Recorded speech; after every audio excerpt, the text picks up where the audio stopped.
Lacan, nous et le réel, 73e séance. Vous écoutez? Oui, mais est-ce que vous y attrapez un petit quelque chose qui ressemble à du réel? Dans la difficile tâche de vous faire entendre ce soir, disons, quelque chose. On entend? On n'entend pas. Et comme ça, entend-on. Ça va? Bon, vous savez qu'en ce moment, il y a, disons, un certain remue-ménage qui pourrait être un remue-ménage si toutefois les textes étaient lus avec assez d'attention et d'esprit critique, justement.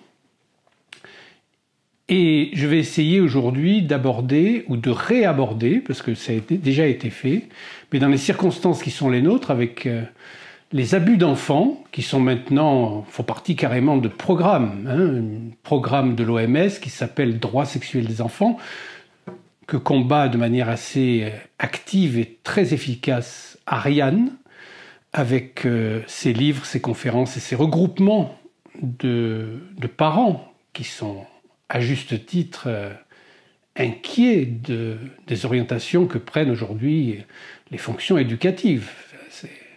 L'école, c'est pas fait pour parler de cunilingus et de sodomie, c'est aberrant. Donc, face à cette dérive qui participe au massacre des enfants, eh bien, retournons une fois de plus vers Freud, qui bien sûr n'est pas du tout lu ni compris, et encore moins, je dirais, c'est d'autant plus dommageable par ceux qui se disent psychanalystes, parce que c'est impossible de se dire psychanalyste et de soutenir depuis des années cette aberration qui s'appelle les gender studies, de se dire féministe, etc. C'est totalement aberrant, ça n'a aucun sens, mais comme par hasard, ces mêmes pseudo-psychanalystes ne sont pas du tout érigés contre la folie covidiotiste même, parce que c'est vraiment un discours pour idiots. Et évidemment, c'est la même chose avec la manipulation en ce moment du discours qui s'appelle le climatisme, hein, cette espèce de folie qui consiste donc à nourrir comme ça le discours capitaliste. Je vous rappelle que la psychanalyse, c'est un discours, et donc une approche qui permet de déceler derrière l'emmasquage général les vérités qui concernent le sujet et chacun des sujets. Donc, à la demande d'Ariane, je vais revenir un peu sur quelque chose dont aussi les faux psychanalystes, les mauvais psychanalystes, la millérisation de la psychanalyse. Mais il n'y a pas que Miller, hein, bien sûr. Mellman a complètement déliré aussi, on l'a vu déjà. Je ne parle même pas des formes du champ lacanien que j'ai un peu fréquenté. Bon, alors c'est l'école, hein, c'est l'idée d'école. C'est-à-dire au bout d'un moment, la logique de l'école, la logique du groupe prend le pas sur la logique analytique qui, elle, dépend exclusivement du discours de l'analyste. Le discours de l'analyste, chaque analyste se met dans une position de devoir le servir, se mettre au service du discours analytique. Ce que dit Lacan, c'est précisément, ce n'est pas moi qui vaincrai, c'est le discours que je sers.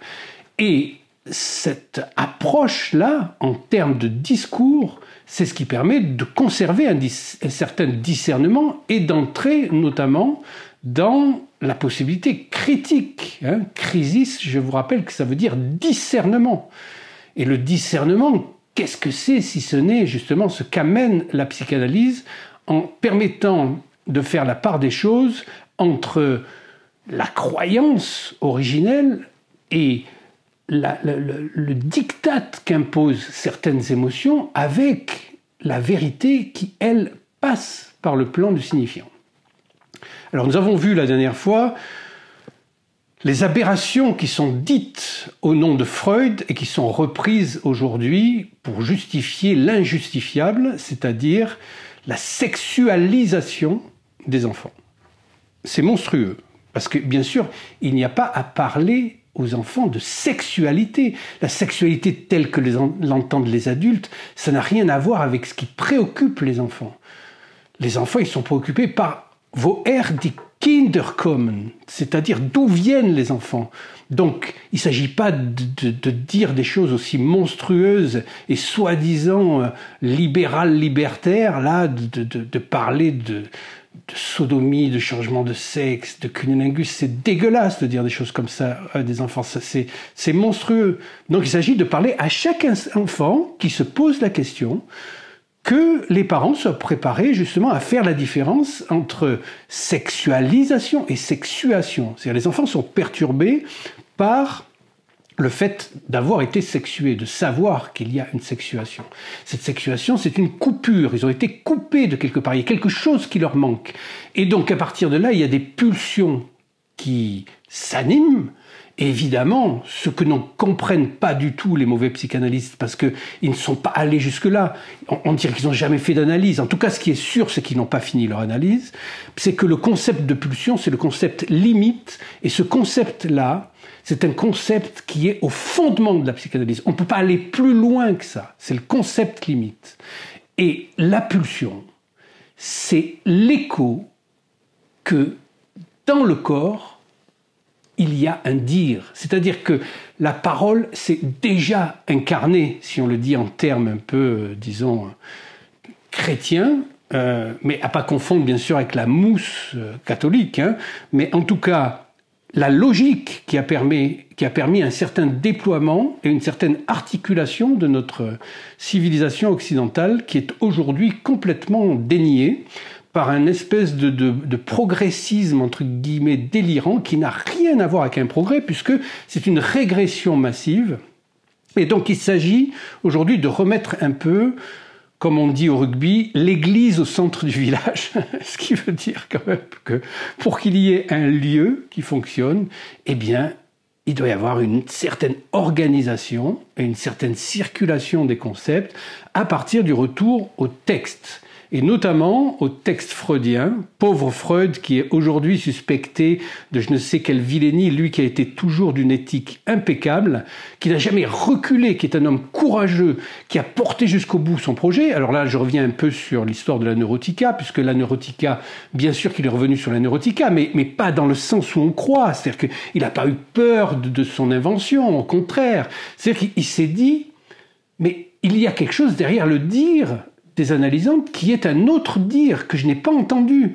Donc, cette espèce de confidence, de séduction précoce par des pères à Vienne, c'est trop massif. C'est pas possible que tous les Viennois soient autant des pervers que ça. Donc, il a saisi à ce moment-là les fondements de la psychanalyse qu'on va retrouver dans cette notion de pulsion, c'est-à-dire que un traumatisme peut être causé par un événement qui n'a pas eu lieu dans la réalité, mais qui est un événement psychique pour l'enfant. Parce que c'est exactement la manière dont fonctionne la pulsion. C'est-à-dire que nous sommes trop habitués à corréler la pulsion à un objet. Comme si c'était les objets qui, d'une certaine manière, appelaient nos pulsions. Alors ça, c'est le conditionnement capitaliste. C'est-à-dire aujourd'hui, il y a des objets qui dégueulent partout et tout le monde essaye de clignoter, de faire de l'œil tous ces objets-là pour que vous soyez dans ce qu'ils appellent une impulsion d'achat. Mais la pulsion originelle, ce n'est pas ça du tout. La pulsion originelle, ce que découvre Freud, notamment en arrêtant sa neurotica, c'est que la pulsion elle-même, cet écho d'une parole dans le corps, fonctionne sans objet. C'est-à-dire qu'elle est première. Il y a quelque chose qui se passe, une espèce de tension particulière, et cette tension-là, elle antécède non seulement la division sexuelle entre hommes et femmes, mais les objets eux-mêmes. Si les objets sont soudés aux pulsions, c'est là que la pathologie intervient.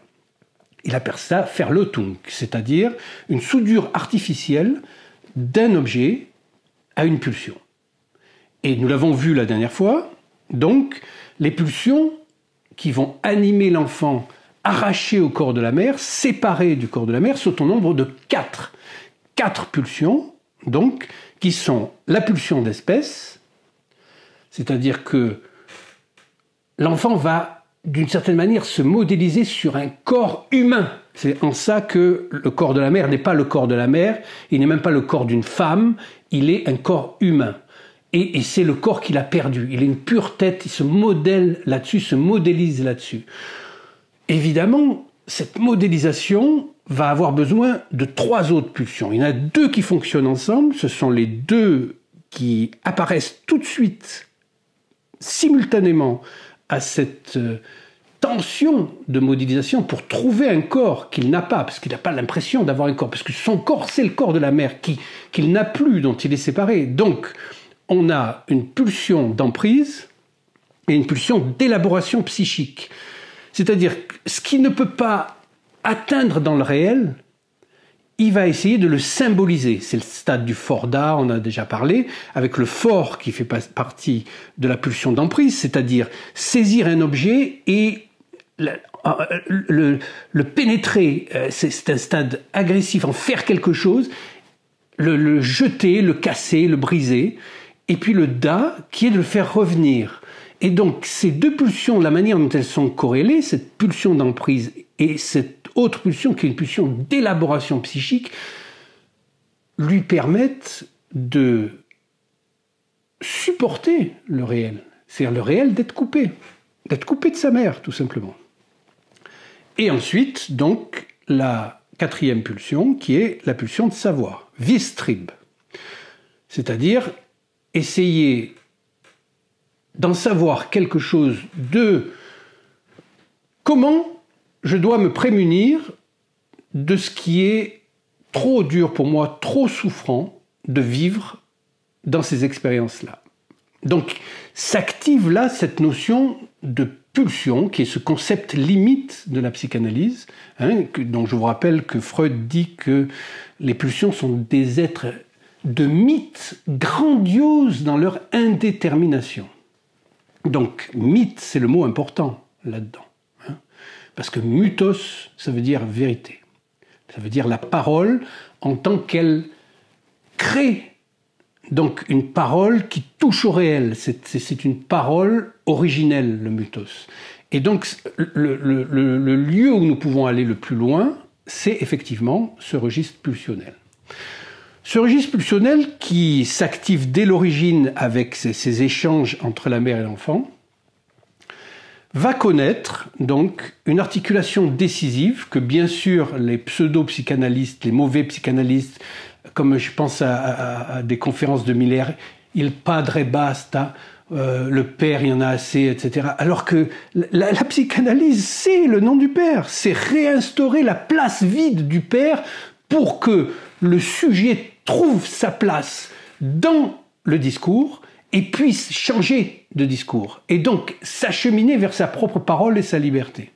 Donc les mauvais psychanalystes, bien sûr, dénient et dénigrent l'Oedipe. Mais l'Oedipe et Freud et Lacan sont restés imperturbables là-dessus. Jusqu'au bout, l'Oedipe reste la structuration absolue qui permet à l'enfant de sortir des impasses dans lesquelles le plonge l'ensorcellement du langage dans lequel il s'est immergé, de fait, dans la famille dans laquelle il est. Donc, quelles que soient les familles, il y a toujours cet ensorcellement du langage, et en fonction effectivement de l'époque, de l'éthique de chacun, eh bien, c'est plus ou moins correct, plus ou moins difficile, et c'est là où il y a, justement, il n'y a pas de CSP+, là, parce que peut-être que parmi les gens les plus à l'aise socialement et financièrement, il y a aussi un nombre disproportionné de dégénérés. Et donc où il y a une crise de la parole et du langage qui n'est pas équivalente à la structuration, disons, sociopolitique, CSP, telle qu'elle est présente dans le discours capitaliste. Puisque, en fait, c'est dans les familles les plus humbles, parfois, que justement, ces choses-là sont intégrées parce qu'il y a une transmission qui se fait. Et parmi les familles les plus humbles, c'est là où il y a le plus de personnes qui ont su résister, par exemple, au covidiotisme. Ça leur paraissait aberrant. Quand Freud revient sur sa neurotica, c'est qu'il découvre là la puissance du fantasme. C'est-à-dire que le fantasme, ce qui vient poser un voile sur le réel, en quelque sorte, devient le réel lui-même. Il y a une puissance énorme dans le fantasme. Et donc, quand on prend les enfants et qu'on on leur parle de trans, d'homosexualité, de sodomie, de cunnilingus, de trucs comme ça, on vient altérer leur propre fantasme. Et donc, on vient détruire leur construction originelle qui, par la suite, leur permettront de structurer leur approche du réel par, justement, ce qui s'appelle le complexe d'Oedipe. Et le complexe d'Oedipe, il y en a peu qui en sortent très bien. Parce qu'il y a 3 étapes dans le concept d'Oedipe. Et il y a la chute de l'Oedipe qui a été... Ça fait l'objet d'un nouveau texte chez Freud, je crois, en 1925 ou quelque chose comme ça, où il reprend le déclin de l'Oedipe, il appelle ça, enfin disons c'est traduit comme ça en français. On a vu ce qu'il faut penser des traductions françaises et autres, parce que l'ensemble des confusions vient de là aussi. Il y a déjà des confusions d'écoute de la part de ceux qui entendent dans la même langue. Chacun traduit dans sa propre langue. Mais en plus, quand il y a des erreurs qui sont multipliées par les traductions que chacun fait par sa mauvaise écoute et qu'il a traduit dans une autre langue et mal, parce qu'il maîtrise mal les 2 langues, évidemment, ça donne des catastrophes comme penser que Geschlecht, ça veut dire sexe.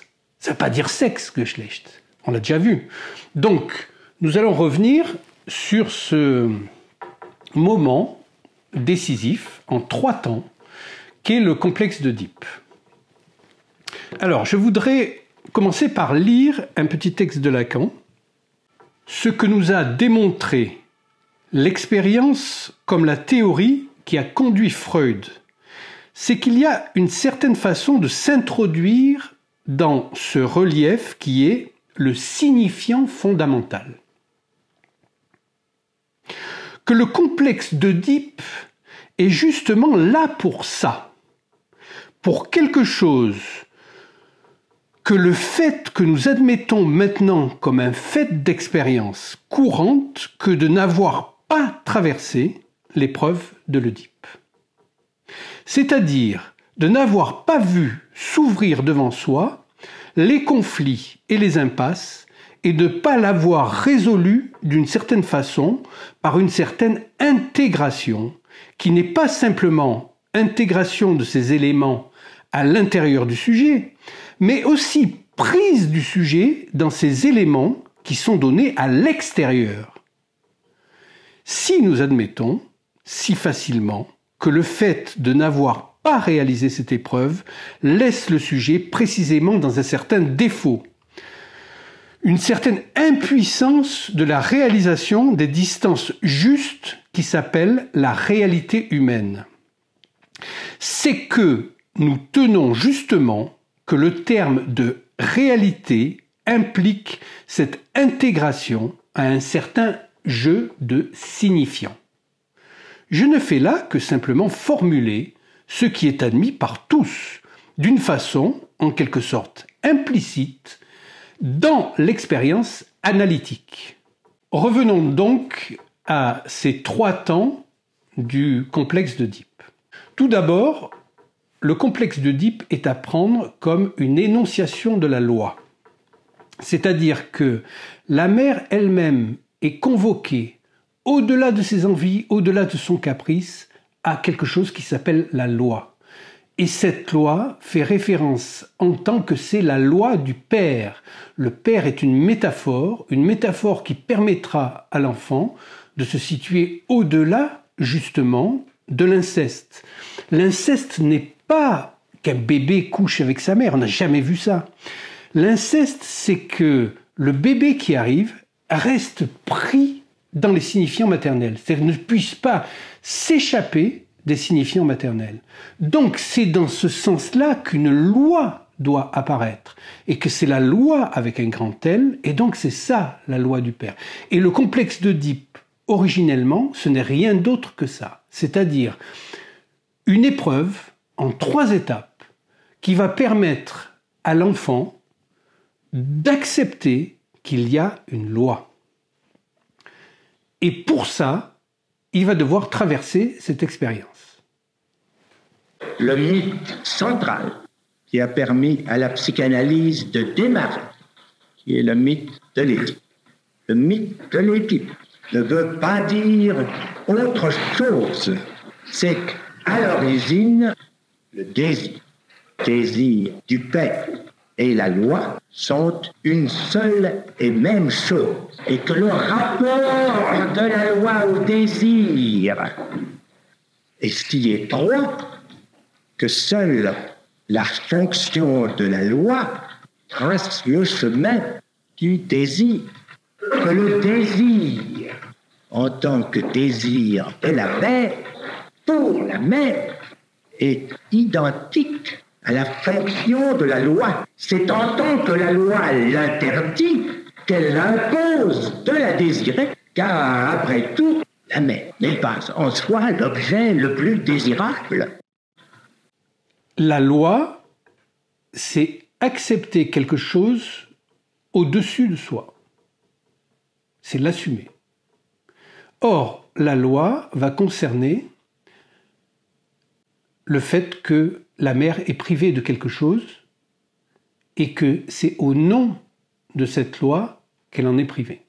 Donc, dans le premier temps, vous vous souvenez cette petite phénoménologie de la mère et de l'enfant qui a couru sur plusieurs séminaires. En fait, ce qui est en jeu pour l'enfant, dès le départ, c'est qu'il se pose inconsciemment, bien sûr, mais la question qui sera énoncée dans le fameux Hamlet de Shakespeare, c'est « to be or not to be ». 3 petits points. L'objet du désir de la mère. C'est là où dans cet échange de regards, il y a « est-ce que je peux être l'objet du désir de la mère ?» Et donc, il se clive déjà entre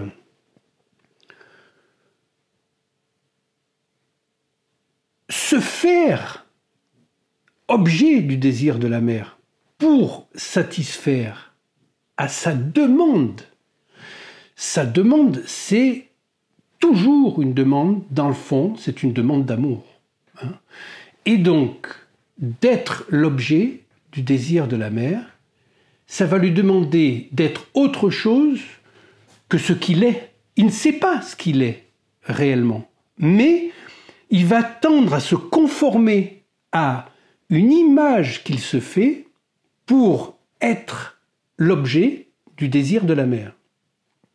Ce faisant, il fait un sacrifice, puisqu'il sacrifie quelque chose, il ne sait pas quoi, mais quelque chose de sa substance, de ce qui le soutient par en dessous, pour se coller à l'image qu'il imagine, lui. Il s'imagine pouvoir être l'objet du désir de la mère, la combler. Et donc, de cette manière-là, en fait, il se met à un point d'égo. Égo, c'est une égalité, de s'égaler à quelque chose qui n'est pas lui et qui est le désir de la mère, c'est le début de l'ego. Et il y a un autre ego, l'alter ego, c'est celui qu'il était auparavant et qui s'est trouvé écorné de quelque chose. Quelque chose s'est passé, il a sacrifié quelque chose, il a perdu quelque chose de sa substance pour se mettre en avant, pour essayer de coller à quelque chose qu'il considère comme l'objet du désir de la mère. Tout s'organise autour de ce désir de la mère. Si c'est à partir de là que se pose que la femme qu'on doit préférer, car c'est de cela qu'il s'agit, soit autre que la mère, qu'est-ce que cela veut dire? Sinon qu'un commandement s'introduit, s'impose dans la structure même du désir, que pour te dire on désire au commandement. Qu'est-ce que tout le mythe de l'Édipe veut dire, sinon que le désir du Père, c'est cela qui a fait la loi. Il s'identifie donc à quelque chose d'autre déjà. C'est ça l'alter ego. Donc on voit là qu'il y a l'ego lui-même qui est clivé. Ego, c'est à entendre en tout cas en français comme égal, égalité.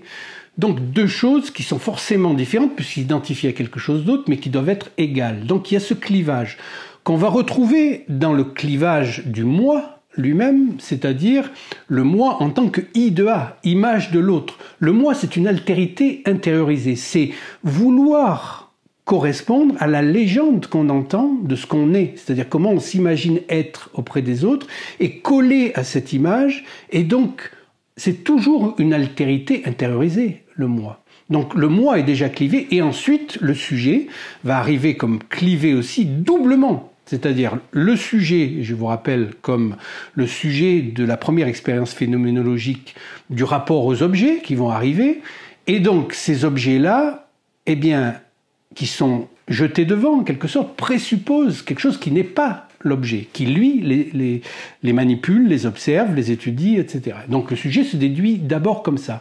Mais ensuite, quand le petit homme va se développer et qui va s'apercevoir que il y a quelque chose qui lui avait échappé justement, c'est-à-dire que qui lui avait échappé jusque-là, c'est-à-dire que d'être pris dans le langage parce que la mère parle, eh bien, il ne pouvait pas s'imaginer que la mère ne savait pas tout ce qu'il disait puisque c'est elle qui parlait.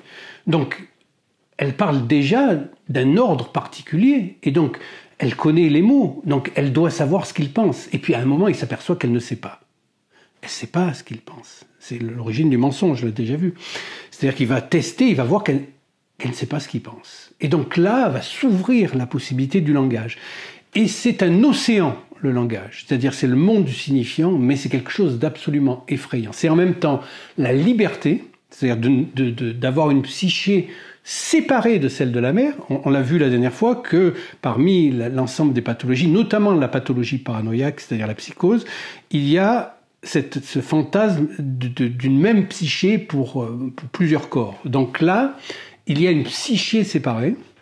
Donc il y a quelque chose de libératoire parce que nous allons vers une séparation avec la jouissance de la mère, mais simultanément, il y a une frayeur qui s'installe parce que pousser la porte du langage, l'idée qui m'est venue, l'image, c'est la bibliothèque de Borges. C'est-à-dire toutes les possibilités, les combinaisons possibles dans toutes les langues possibles, de tous les récits possibles, avec tous les mots possibles, les lettres possibles. Donc c'est infini, on s'y perd là-dedans tout de suite.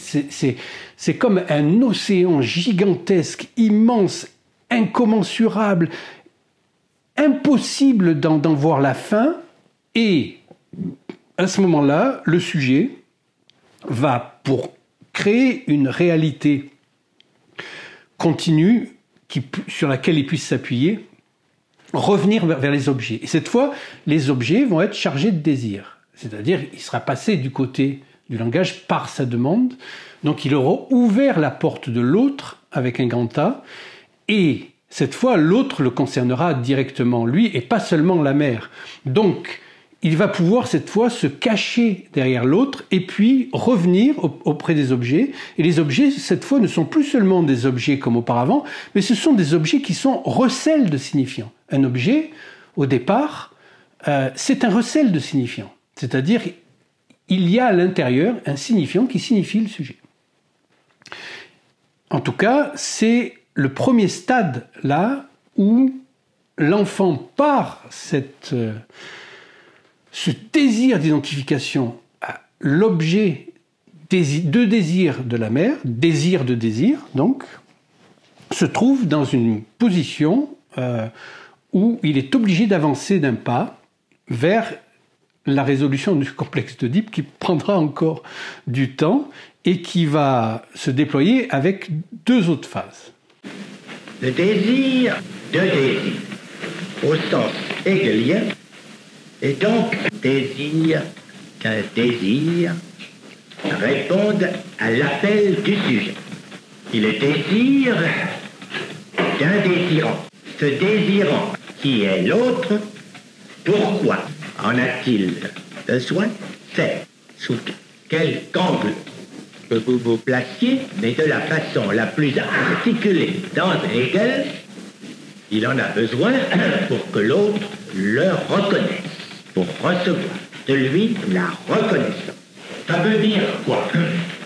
Que l'autre, comme tel, va instituer quelque chose, petit a, qui est justement ce dont il s'agit au niveau de ce qu'il est. Alors toujours dans cette première étape, le fait que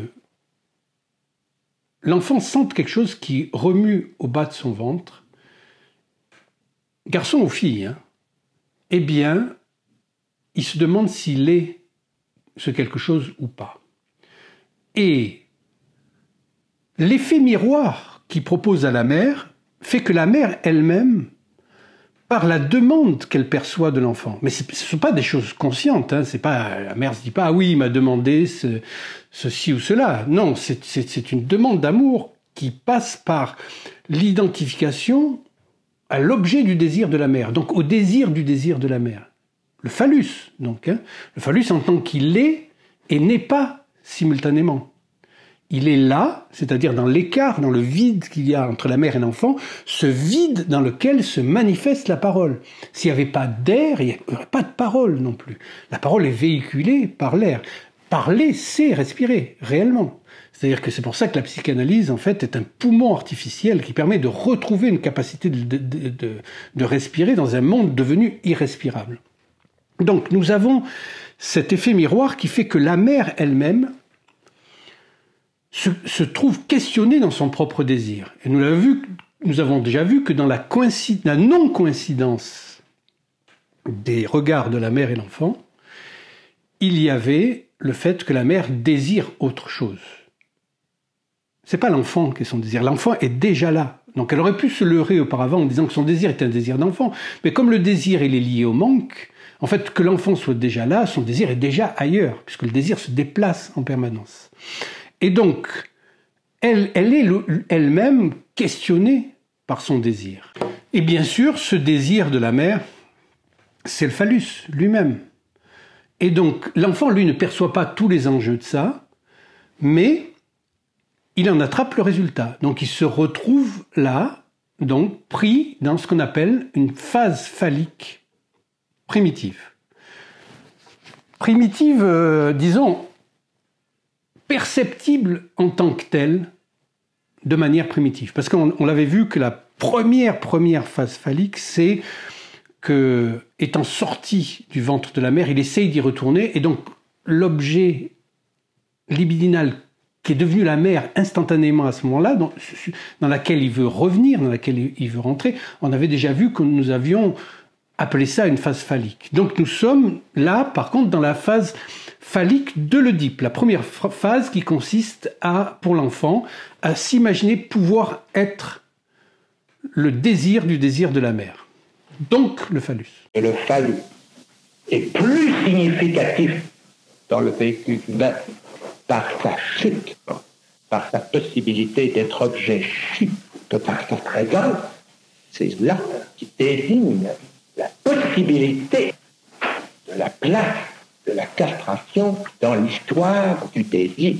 Pourquoi le phallus? Parce que le phallus présuppose un autre ordre, celui où règne déjà la loi du symbole. Loi, c'est logos. Donc la loi est déjà là, elle est déjà active par le fait même que la mère parle, qu'elle parle à l'enfant et que le monde est un monde organisé déjà par la loi symbolique qui permet les échanges, qui organise et qui structure tout ce qui se passe déjà dans le monde. Donc ce qui veut dire que la loi aura toujours été déjà là. C'est ce en quoi on peut dire que le phallus, même si on ne peut en rendre compte qu'après coup, le savoir après coup, mais il aura toujours été déjà là. Parce que pour l'expérience subjective, si l'expérience subjective est première, puisqu'on ne peut pas remonter au-delà de notre propre subjectivité, eh bien, on peut dire que c'est le numéro 1, c'est à partir de là que ça commence, mais ce numéro 1 présuppose un numéro 0, c'est-à-dire quelque chose qui antécède. C'est ça le réel. Le réel ne se découvre qu'après coup. Et donc, le réel, là, c'est que la loi aura toujours été là, et c'est sous cette égide-là que peut naître cette notion de phallus qui va, pendant toute la vie humaine, se déplacer et régir le destin des êtres humains en fonction de leur rapport au signifiant, la manière dont leur sujet est mis en rapport avec le signifiant. C'est pour ça que l'expérience analytique est une expérience de discours. Le discours, bien sûr, à entendre au sens lacanien, je ne vais pas le répéter 100 000 fois, mais tout de même pour ceux qui arrivent là en ce moment, parce qu'il y a beaucoup d'événements autour de la maltraitance des enfants, bon, il faut savoir que c'est quand même de discours qu'il s'agit, que ce sont des choses rigoureuses, sérieuses, très logiques. Il n'y a pas plus logique, mais ça se comprend pas comme on regarde un truc de Netflix. Le Netflix, c'est pas ça du tout. Hein. Donc là, ça demande du travail, de se mettre soi-même au travail et d'entrer dans cette logique-là. Il n'y a pas de court-circuit, il n'y a pas de faux-semblants. Il s'agit de traverser l'expérience pour le sujet. Et ne serait-ce que pour assumer qu'il y a cette loi. Hein.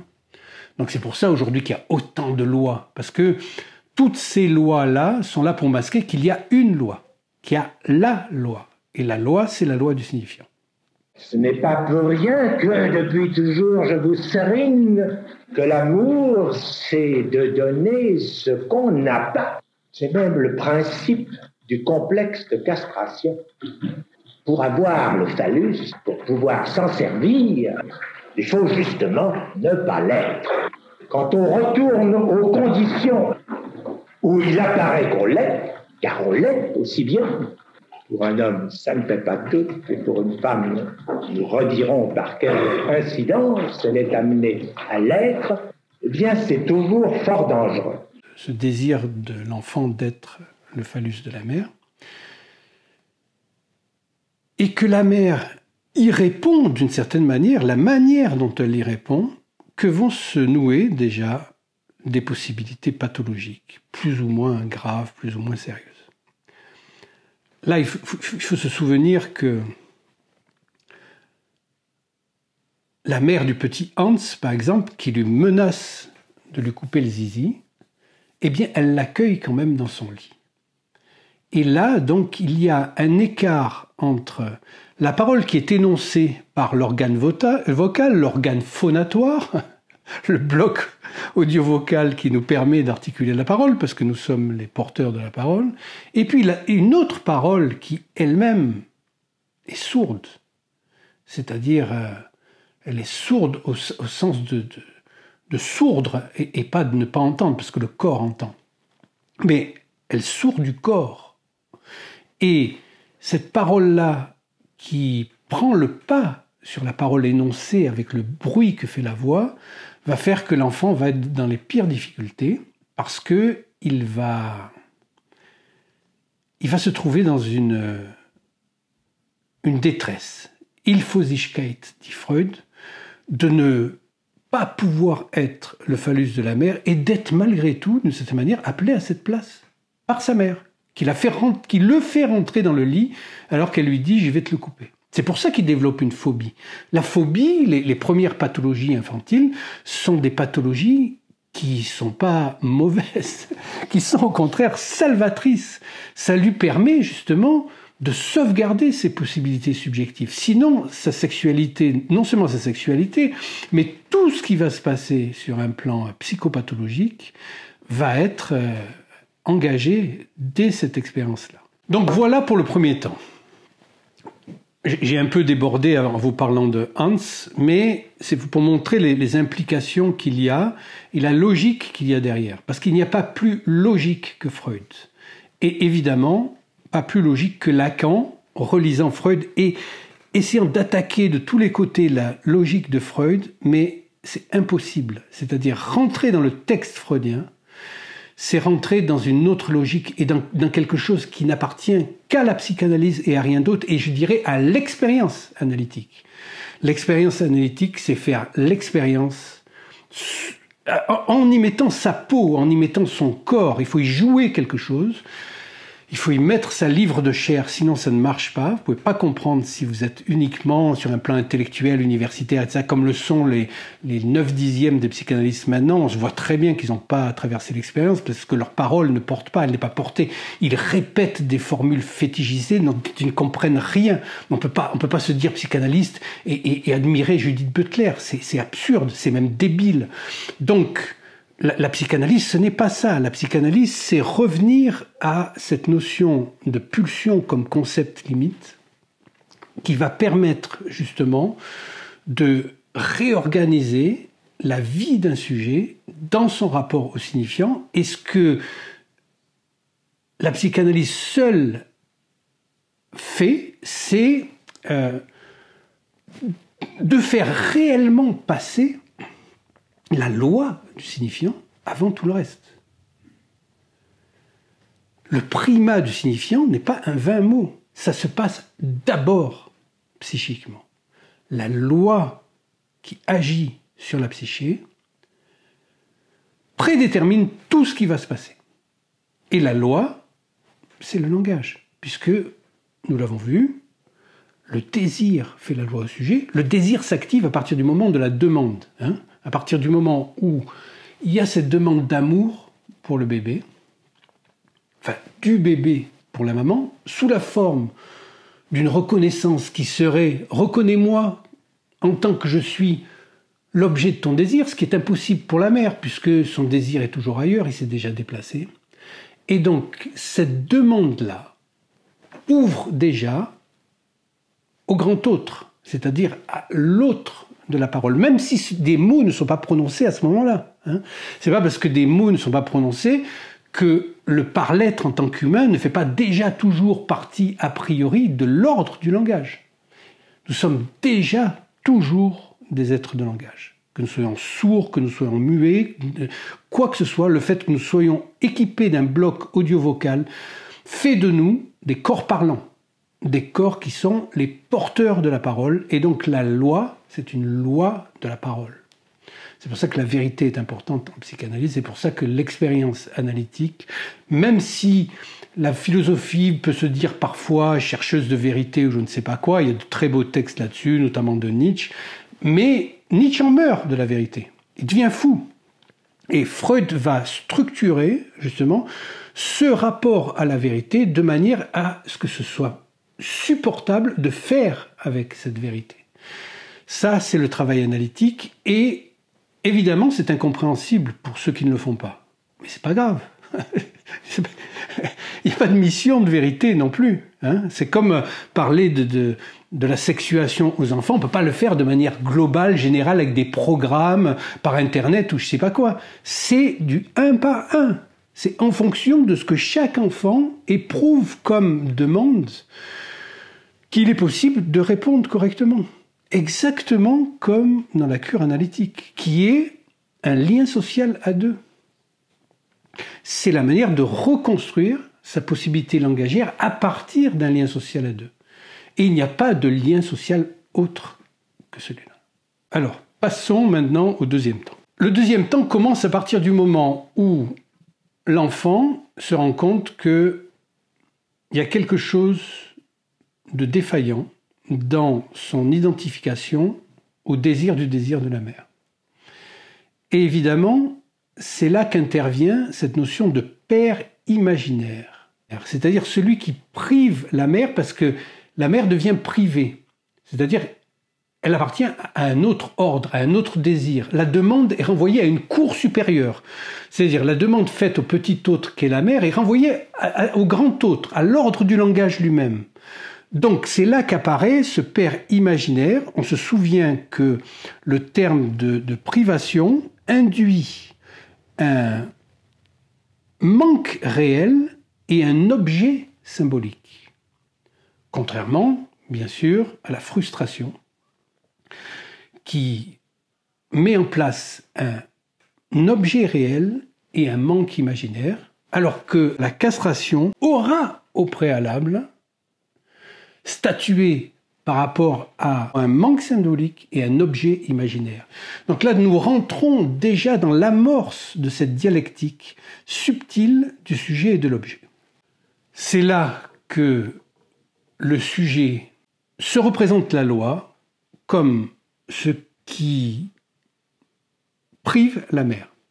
La loi est conçue comme privation de la mère. Privation de la mère à entendre dans les deux sens, c'est-à-dire dans son ambivalence. L'enfant est privé de la mère, il ne lui correspond pas totalement, c'est-à-dire il n'y a pas de correspondance des désirs, c'est-à-dire les yeux ne peuvent pas se fixer et se caler de manière définitive, il y a toujours un écart, il y a quelque chose qui ne va pas.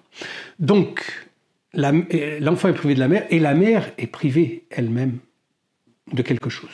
Donc c'est la dimension négative, on peut dire, de la loi, où la mère elle-même est privée, elle est marquée d'un signe moins, et elle appartient elle-même à un ordre supérieur, de quelque chose qui octroie ou n'octroie pas, qui a ou qui n'a pas un objet qui convient. C'est là la forme première de l'apparition de la loi.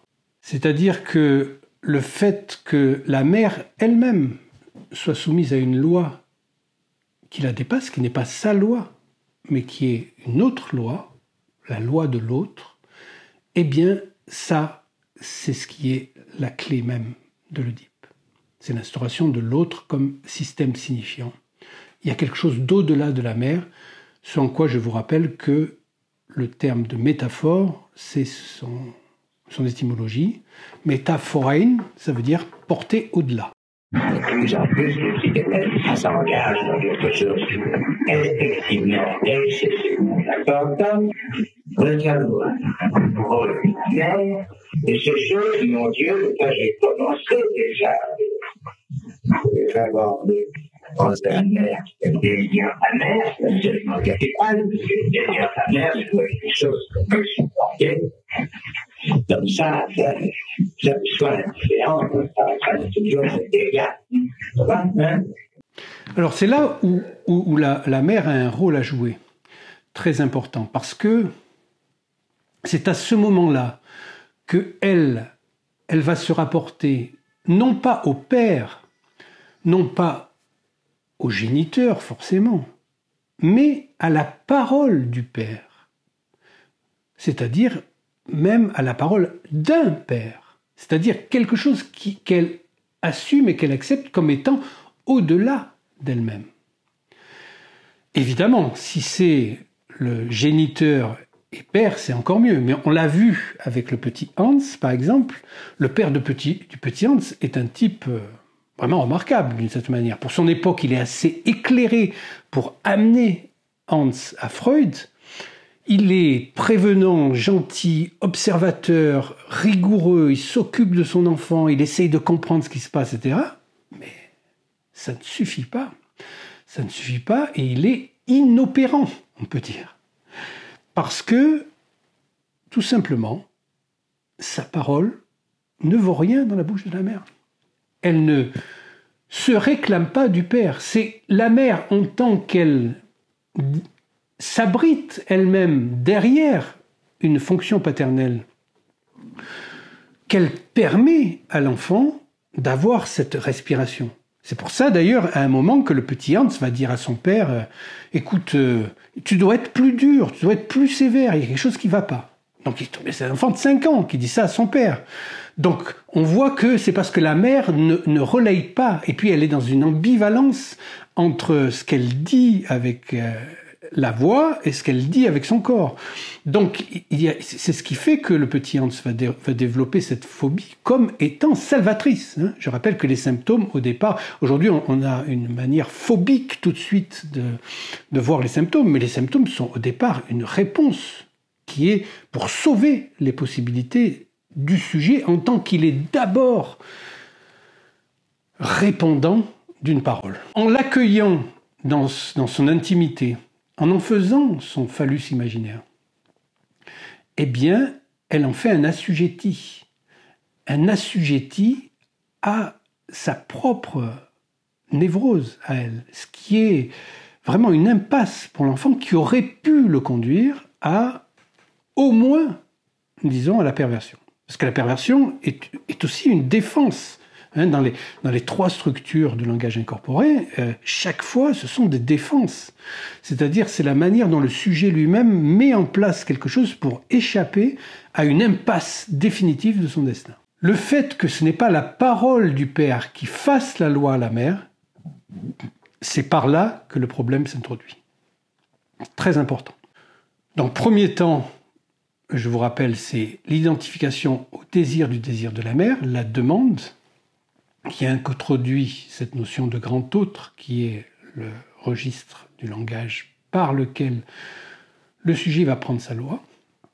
Le deuxième, la loi elle-même, qui en est le représentant, et c'est là où il s'agit de réattribuer donc le phallus en tant qu'il est la puissance créatrice de la parole, donc attribuée au père, et si la mère n'en fait qu'à sa tête et n'introduit pas l'autorité du père en ce moment-là, autorité à prendre au sens de l'auteur, un auteur. On revient là, bien sûr, à la fameuse Orestie d'Échille, avec la dialectique mise en place à ce moment-là, qui a créé notre société occidentale, c'est-à-dire considérer le père comme concepteur et la mère comme porteuse, en quelque sorte. Donc, si la parole n'a pas introduit, n'est pas par la mère portée par l'autorité du père, eh bien commence le problème qui va amener ou pas le troisième temps. Parce que le troisième temps, qui est le temps de la sortie de l'Oedipe, le déclin de l'Oedipe, eh bien, c'est ce moment décisif dans lequel beaucoup, 30, 40, 50 ans, 60 ans, sont encore plongés. Ils ne sont jamais sortis de là. Donc il ne faut pas croire que ça se passe uniquement, ça se finit à la 5e année. C'est censé se finir à la 5e année, mais ça se prolonge pendant longtemps, et il y a des possibilités de résolution de l'Oedipe qui peuvent arriver tardivement par le travail sur le signifiant. Mais là, nous traversons une époque où il faut monter un peu au créneau, parce que c'est impossible de laisser la beauté, la qualité, la possibilité même de l'acheminement de la parole que propose Freud et que poursuit Lacan, tomber comme ça, chuter de manière lamentable dans l'idéologie contemporaine qui est d'une bêtise et d'une bassesse incroyable. Et donc il s'agit de relever et de revenir vers Freud et vers Lacan et de ne pas céder sur ce qu'ils ont porté. C'est dans les textes, il suffit de travailler, il suffit de lire, il suffit d'amener, d'aller vérifier, etc. Ce que la dernière fois j'ai fait avec la différence entre sexuation et sexualisation. Et là maintenant, donc avec le complexe d'Oedipe, il s'agit de ne pas céder là-dessus. Le complexe d'Oedipe, c'est quelque chose de très important. Ça, c'est des choses que j'ai exposées dans son plan, comme ça, pour des raisons parallèles. Des gens qui fallait ménager, des psychanalystes. Alors, il fallait leur dire des choses grosses comme ça, parce qu'ils comprennent. Les gens ne comprenaient pas. Alors, j'ai parlé à ce niveau-là de la métaphore paternelle. Je n'ai jamais parlé du complexe sous cette forme. Pour le petit Hans, par exemple, le troisième temps n'a pas eu lieu. Il n'a pas pu avoir lieu, ce qui aurait pu, disons, directement dans ce qui s'est passé. Et donc c'est pour ça que Lacan, lui, il a dit que vraisemblablement, et sa sexualité et sa vie auraient pu être orientées par quelque chose comme, disons, ce qui s'est passé avec Léonard de Vinci. Je vous rappelle que Léonard de Vinci, dans la lecture qu'en fait Freud, était homosexuel, mais pas une homosexualité... réalisé. C'est-à-dire, c'est un fantasme homosexuel et il n'était pas réalisé dans la mesure où toute la libido avait été sublimée dans le travail artistique, l'énergie qu'il a mise dans son travail de recherche artistique, etc. Mais ces fantasmes étaient des fantasmes homosexuels. Et donc, ça donne un genre de vie particulier. C'est pour ça que c'est pas ni bien ni mal.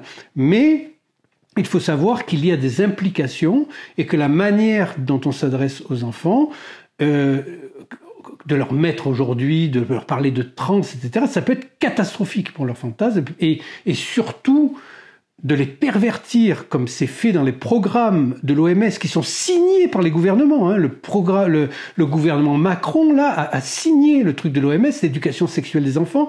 Bien sûr, Attal s'en est targué tout de suite, on va intervenir dans l'éducation sexuelle des enfants, mais laissez les enfants tranquilles.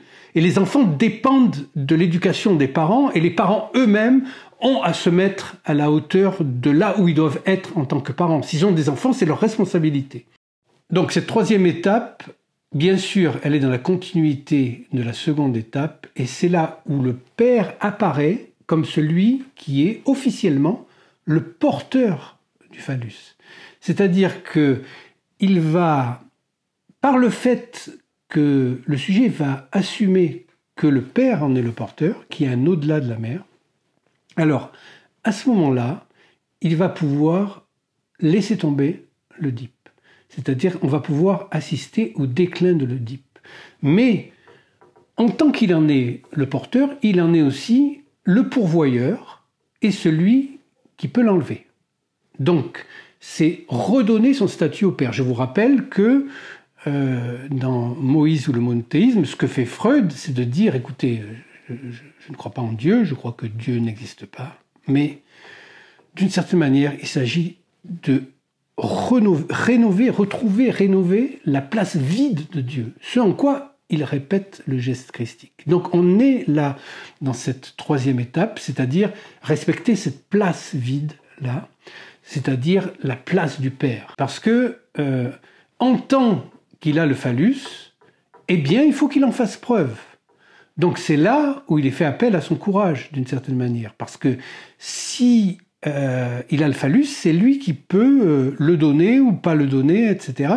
Et si on peut dire que dans la deuxième étape, la mère fait une erreur, une faute même, en ne créditant pas la parole du père, Lacan dit c'est comme s'il flûtait quand il parle. Donc elle ne se réclame pas de l'autorité du père, donc on peut dire qu'elle fait une faute, mais si lui, le père lui-même, n'en fait pas preuve de sa puissance phallique, c'est-à-dire qu'il est censé être celui qu'il a, hein, eh bien, il fait une erreur aussi, puisque pourquoi il se met avec une femme comme ça?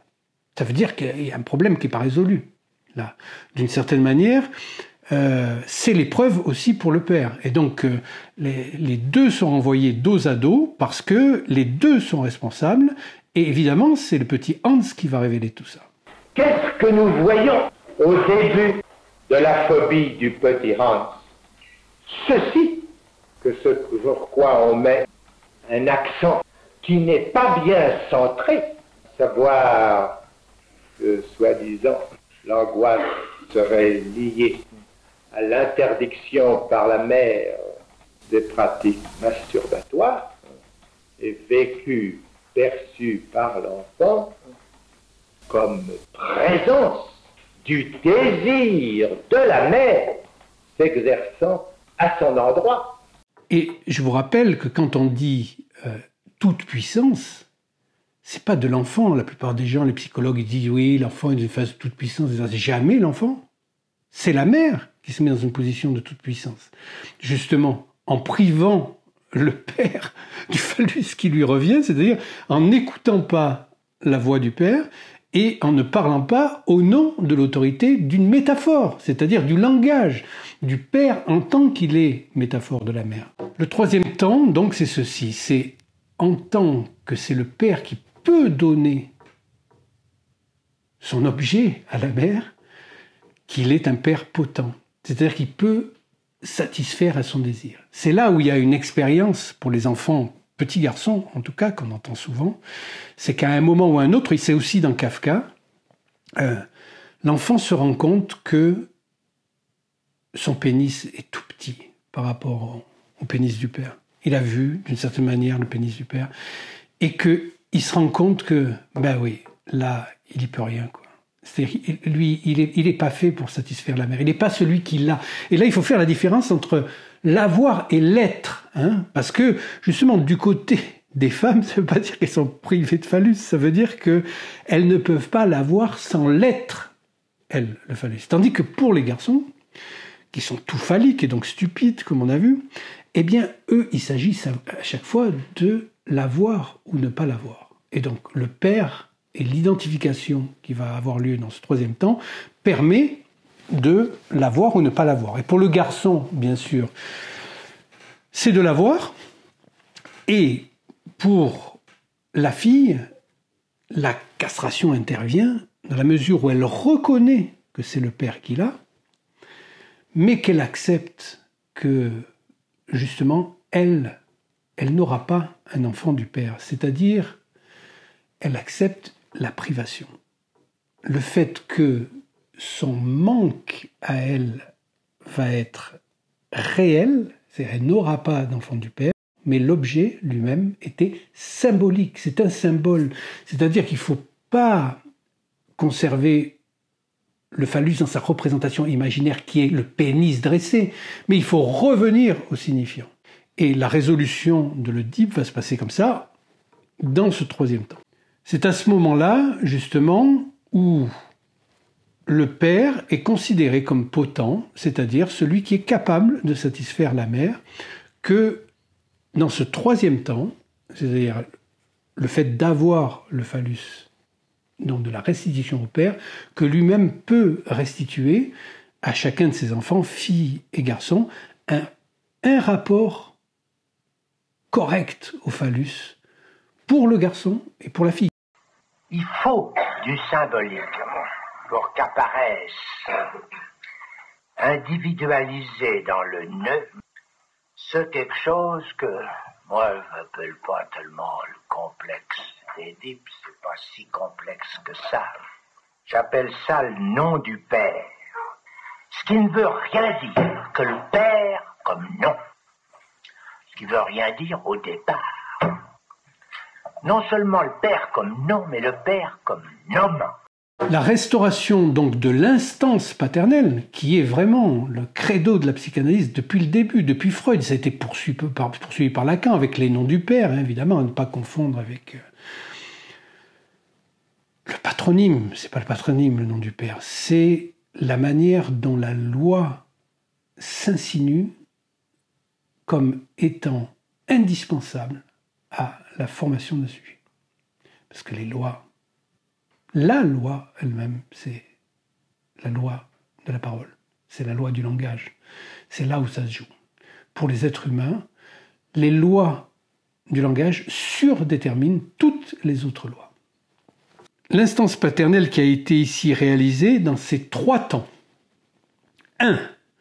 Sous la forme voilée ou en tant que non encore apparu, mais père existant dans la réalité mondaine, je veux dire dans le monde, du fait que dans le monde règne la loi du symbole, déjà la question du phallus est posée quelque part ailleurs, dans la mère où l'enfant doit la repérer.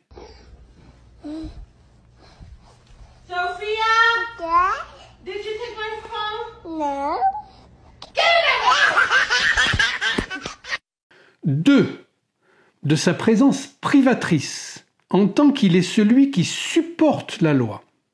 Et ceci se fait non plus d'une façon voilée, mais d'une façon médiée par la mère, qui est celle qui le pose comme celui qui lui fait la loi. 3. Le père en tant qu'il est révélé. Il est révélé en tant que lui, il l'a. Et que la sortie du complexe d'Oedipe est une sortie favorable, pour autant que l'identification au père se fait à ce troisième temps, au temps où il intervient en tant que celui qui l'a.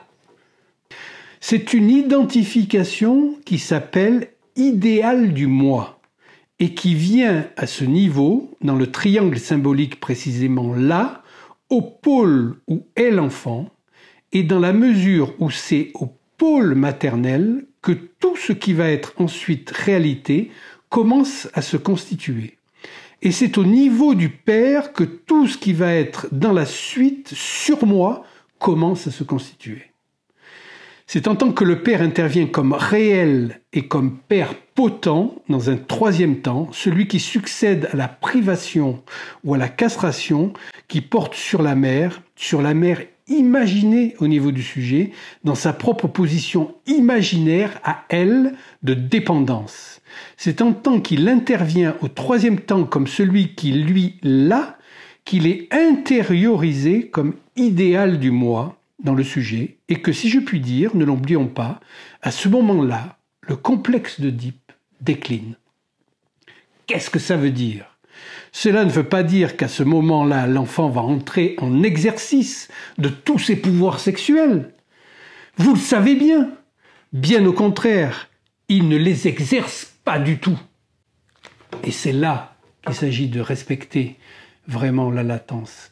Et c'est là où, à ce moment-là, les massacres d'enfants aujourd'hui se multiplient par le fait de leur induire des tas de choses de la vie sexuelle des adultes, donc qui n'ont que faire et qui viennent là complètement déstructurer leur possibilité de constitution de sujet. Voilà pourquoi je voulais revenir un peu sur ces choses-là, parce que ça a pris des proportions incroyables pour que des États comme la France, qui était auparavant un pays éclairé avant de tomber aux mains des algorithmés du bulbe, aujourd'hui en soit réduit à signer des trucs aussi dégueulasses que cette charte de l'OMS, que la médecine soit arrivée à ce point de déliquescence, eh bien, c'est aux parents à reprendre les choses à main. C'est à eux de s'occuper de leurs enfants et de les protéger de cette idéologie. Voilà. C'est un travail. On ne fait pas des enfants comme ça. C'est pas un objet de consommation, un enfant. Il y a quelque chose maintenant à reprendre et à revenir. Donc, il faut revenir à des bases saines, solides, de construction, des piliers qui ont permis à la civilisation de survivre jusqu'à maintenant, à l'homme de survivre. Là, il n'y a plus rien qui permette, disons, dans les circuits officiels, les médias, les entreprises, etc. C'est un discours absolument délétère et délirant. Il n'y a plus aucun rapport à la logique. La logique, c'est la science du réel. La logique, ce n'est pas la logique hypothético-déductive. Hein. C'est une logique de présupposition. C'est une logique qui inclut le sujet lui-même dans ses apories. Celui qui, justement, appartient à cet océan du langage. Il y est s'assujetti, il y est soumis.